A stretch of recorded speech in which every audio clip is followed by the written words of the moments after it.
سی C D اہلکار نے, سی C D سب inspector نے, اور باقاعدہ بتایا جا رہا ہے کہ یہ کبھی ریڈر بھی رہا ہے مبینہ طور پر, اور سہیل ظفر چٹھا صاحب کا نام استعمال کر کے اپنا اثر و رسوخ بنایا, اور اس کے بعد اس نے اپنے بھائیوں کی مدد سے ڈکیتی بھی کی. اگر ہمارے ناظرین کو یاد ہو, ہم نے اسی فورم سے یہ کہا تھا کہ سی سی ڈی, این سی سی آئی اے اور اس سے پہلے سی ٹی ڈی, ان میں جو اہلکار افسر تعینات کیے گئے وہ کوئی دودھ کے دھلے فرشتے نہیں تھے. ان میں سے بیشتر تعداد ایسی تھی جن کے خلاف درجنوں انکوائریاں چل رہی تھیں, کئی مقدمات درج تھے. پھر میں نے اس وقت ایک شعر پڑھا تھا اور ناظرین کی یاد دہانی کے لیے پڑھ رہا ہوں کہ گو وہاں نہیں پہ وہاں کے نکالے ہوئے تو ہیں, کعبے سے ان بتوں کو بھی نسبت ہے دور کی.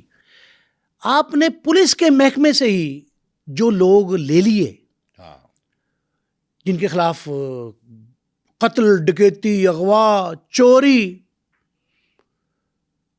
بد اخلاقی کے مقدمات تھے, ان کا اپنا ٹریک ریکارڈ جو ہے وہ عجیب طرح کا تھا. ایک اور بات میں نے یہ کہی تھی کہ آپ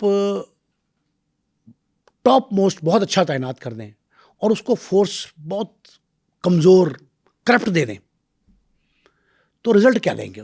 سہیل ظفر چٹھا صاحب سربراہ لگے تب دوسرا پروگرام میں نے کیا.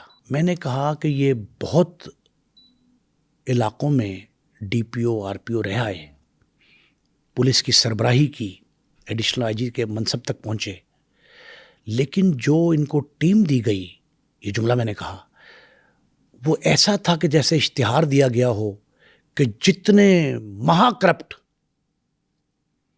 قانون سے اپنے آپ کو بالاتر سمجھنے والے آ جائیں, ہم ان کو سی سی ڈی میں بھرتی کریں گے, اور پھر ان کی دوڑ لگوا کے جو آگے نکل گئے ان کو ریکروٹ کیا گیا.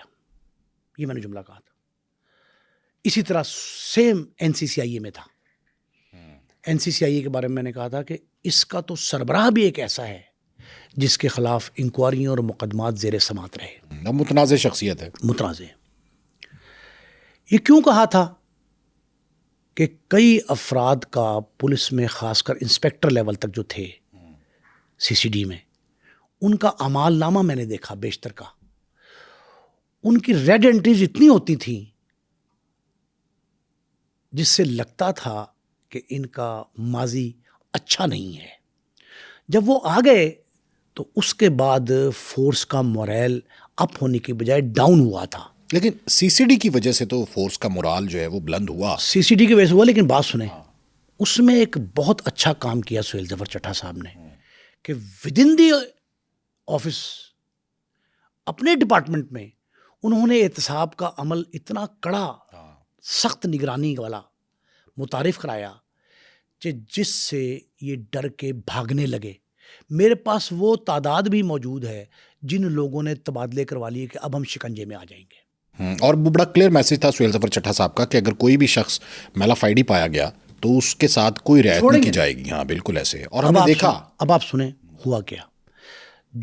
جس موضوع کا انتخاب ہم نے کیا آج شیخوپورے کا, اور ایک اور کراچی کا واقعہ بھی سامنے آیا ہے, یہ پولیس گردی کی بدترین مثالیں ہیں.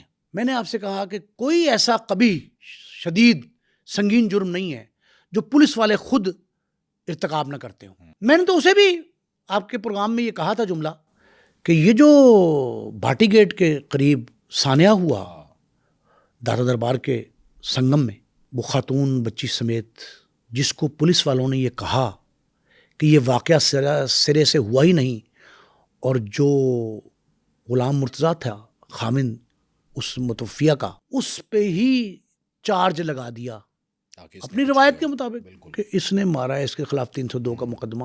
اسے دھمکیاں بھی دی گئیں, اسے تشدد بھی کیا گیا, وہ دکھا رہا ہے ویڈیو.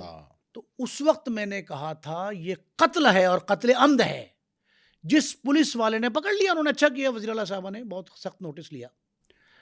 پھر غلط اطلاع پہنچا دی وزیر اطلاعات تک, حکومت تک, غلط اطلاع کی وزیر اعلیٰ کو, سینئر منسٹر کو, تینوں خواتین جو ہیں, اور ہماری عظمیٰ بخاری جو ہیں, ان تک یہ غلط اطلاع پہنچا دی کہ خامد ہی قاتل ہے. اس نے قتل کر کے لاش ٹھکانے لگا دی, اور موسٹ پروبیبلی اس گٹر میں پھینک دی جہاں یہ کہہ رہا ہے نظر آ رہا ہے سی سی ٹی وی فوٹیج. یہ غلط اطلاع بھی پہنچا دی. تو میں نے کہا تھا کہ یہ پولیس قاتل سے زیادہ بدترین کردار ادا کر رہی ہے, اور کیا انہوں نے. یہ اس طرح کے معاملات بالخصوص پنجاب پولیس, تمام فائلیں پنجاب پولیس کی اس طرح کے کئی واقعات سے بھری پڑی ہیں.